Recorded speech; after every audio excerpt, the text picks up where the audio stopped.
Assalamualaikum warahmatullahi wabarakatuh. Bagaimana kabarnya anak-anak ibu hari ini? Nah, sekarang kita lanjutkan materi pelajaran kita. Untuk itu, perhatikanlah penjelasan berikut ini. Teks cerita fantasi. KD 3.3 mengidentifikasi unsur-unsur cerita fantasi yang dibaca dan didengar.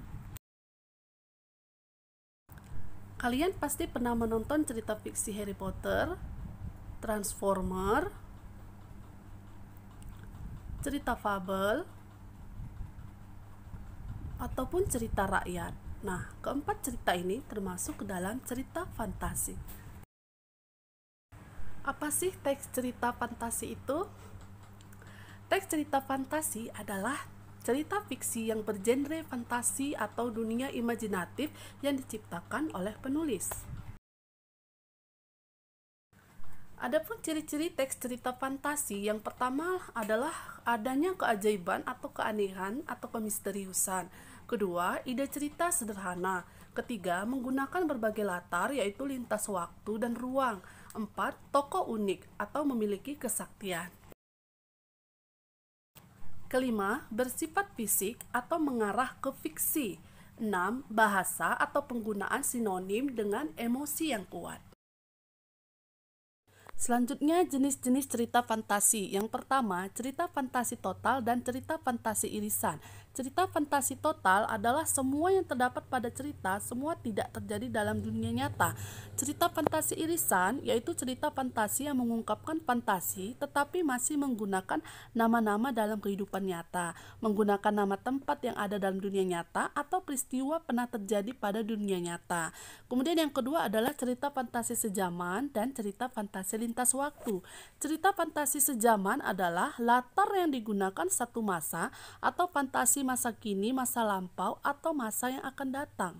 Kemudian cerita fantasi lintas waktu yaitu cerita fantasi yang menggunakan dua latar waktu yang berbeda. Misal masa kini dengan zaman prasejarah atau masa kini dengan 40 tahun mendatang.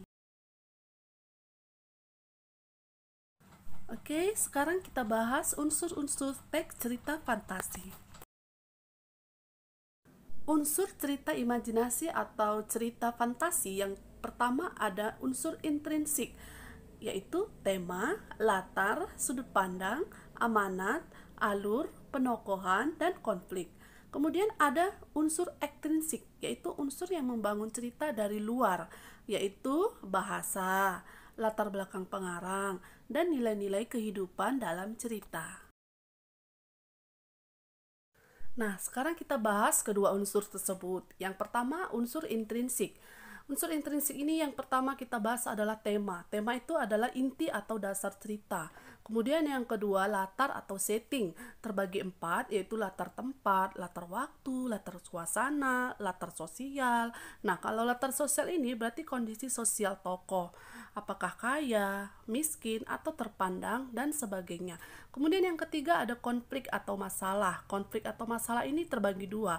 Ada konflik internal atau konflik batin, yaitu tokoh dengan dirinya sendiri. Kemudian ada konflik eksternal atau fisik, yaitu konflik tokoh dengan tokoh lainnya. Kemudian yang keempat, ada alur atau jalan cerita. Alur atau jalan cerita ini terbagi tiga. Ada maju atau urut, yaitu masa kini ke masa depan. Kemudian ada alur mundur, yaitu masa lalu. Kemudian yang ketiga ada alur campuran, lompat-lompat antara masa kini dan masa lalu. Kemudian yang kelima ada amanat. Amanat itu berarti pesan dalam cerita.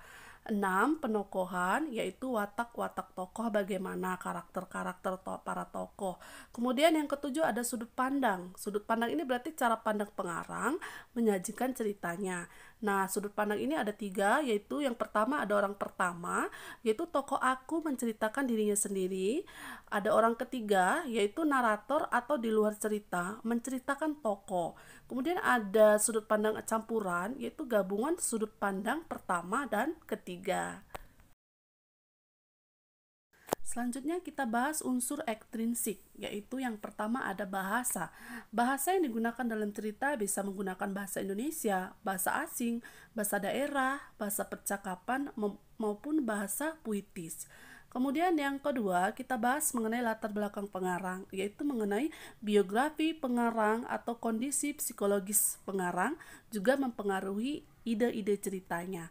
Kemudian yang ketiga ada nilai-nilai. Nah, nilai-nilai dalam cerita ini bisa nilai religius, yaitu mengenai ketuhanan, bisa nilai moral, yaitu akhlak atau baik buruk seseorang, nilai sosial, yaitu hubungan dengan masyarakat, kemudian ada nilai budaya, yaitu adat istiadat, kemudian ada nilai politik atau tata pemerintahan.